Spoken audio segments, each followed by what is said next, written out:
So I know we've been talking about the Canucks for a while, and I want to talk about one more thing about them. Oh, really? Yeah. Do we have to? It's because I really love Patrik Allvin's comments to Yes. Sportsnet, to Ian McIntyre. And he said just about everything that, we're on the heels of them getting shit kicked 7-2 by one of the worst teams in the league.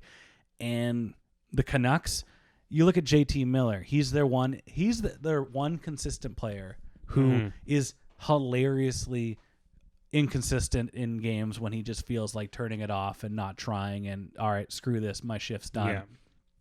He has a 21-point lead over Elias Pettersson in points, the second highest scoring forward for the Canucks. He has gone all way and beyond with that lead and with the point production on this team. But it's this inconsistency. Yeah. You have no idea what Brock Besser's going to do. He'll go 4 or 5 games without scoring a goal, which he's doing right now. Bo Horvat goes 10, 15 games. Pettersson, he had his start to the year, but that was a little less superficial than others. Mm-hmm.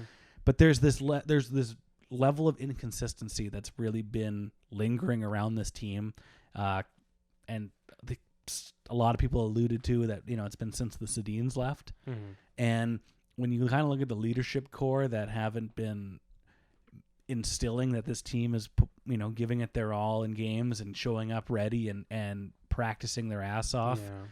It kind of makes me okay with those potential trades in the top 6 happening of, captains or guys that names start with B. And Allvin was reasonably self-aware, being like, listen, it's very unfair to compare any team to the Pittsburgh Penguins. Yeah. That's Sid and Gino and Letang and Fleury. Yeah. But Sidney Crosby's the hardest working player in the NHL right now, and he has been for a long time. And he off game in the Stanley Cup Finals, he's working out. He's in the weight room, and the only people that know this are whatever broadcaster it was that walked in on him. Point is, like, he has that work ethic, and yes, he's incredibly talented. But it's like, you got to if you're going to play on this team, if you're going to be in this culture, you're going to be prepared and you're going to work. Yeah. And a lot more people are talking about how the Canucks aren't prepared and they're not consistent, and maybe that effort isn't there. The old give a fuck meter is not as high as it could be. Yeah, I think the give a fuck. I mean, I'm not ever gonna say that the give a fuck meter isn't high, but I will say you and Patrik Allvin both of me make an amazing point. There's so many instances in professional sports where athletes will, especially young athletes, think they know what being prepared looks like and feels like. Yeah. And then they run into like a Gary Roberts type. A Nick Lidstrom Scott guy. Niedermeyer. Rod the Bod. Like someone who says, actually, no, you're wrong. Yeah. This is what it looks like. Yeah. And this is what it takes. This is the National Hockey League. There are not regular season, you're not on days off. Nathan McKinnon got lambasted for being an American Psycho with his diet, but man, he's doing everything he can. People don't think I eat chips. I eat chips. I'm not a weirdo. I go to In-N-Out. Oh, so good. Okay, I will say during that period, some of the memes that came out, they are good. Of Nathan McKinnon just like haunting his teammates, be like someone opening a bag of Ruffles, and Nathan McKinnon there was like just kicking down a SWAT team thing. You know what it reminds me of? Yeah. If you look at, and just to bring the NBA into perspective, and I'm sure everyone's seen The Last Dance, so I assume this will be relevant to a lot of people. When the Chicago Bulls got completely bullied by the bad boy Detroit Pistons, what happened with the Chicago Bulls is that instead of just saying, oh, well, we'll get them next year, immediately after that series loss, or one of their series losses, they hit the gym.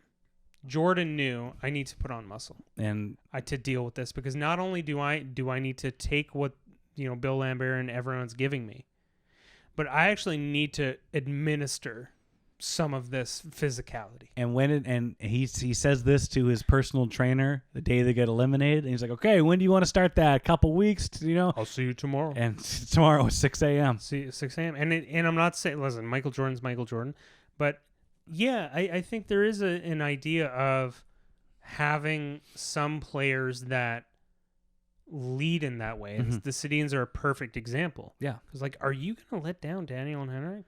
These I guys, mean, Jared McCann knows about that, but are you going to let down as a little bit of a that's a little bit of a spicy one for a more seasoned Canucks shit posters. But is Bo Horvat giving you that that leadership, and is he giving that like expectation to new people to the room that there is this level of work ethic, or is he just kind of enjoying being the leader? I think there's a thing about I love Bo. Oh, I love Bo Horvat too. I think there's a thing about being a player on the caliber of Daniel and Henrik Sedin that you walk into a room and you're Daniel and Henrik fluting Sedin. Right? Yeah. Like, that's who you are. And you're kind of, it's not starstruck, but like, you know, their presence is there. Mm-hmm. Do I think that the team right now, I mean, that's probably one of the reasons last year went to such calamitous hell, is that players that were like that, Dad, Tanev, Markey, those players left. Yeah. Were not brought back.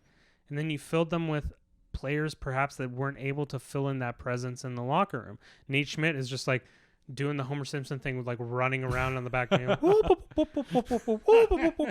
Holtby's there being like, I wrote a song about an octopus. You know, love Braden Holtby, by the way. He's an ally. Oh my God. If you've seen some of there's so many amazing stories about Braden Holtby and his support, but love him. But yeah, I think there probably is. And that's why I look at this team. I'm like, it's not there on so many levels. It's just it's not consistent enough, and like they should not have. I mean, this game, like I can get it. They've lost 14 straight against New Jersey since 2014, which is crazy. The last time they won, Ryan Miller shut them out. Like that's a long way. I get it, but you even regardless of Jaro Halak's issues tonight, which were, you need a save. Yeah, getting demolished 7-2 is not. Gonna prove any the wiser.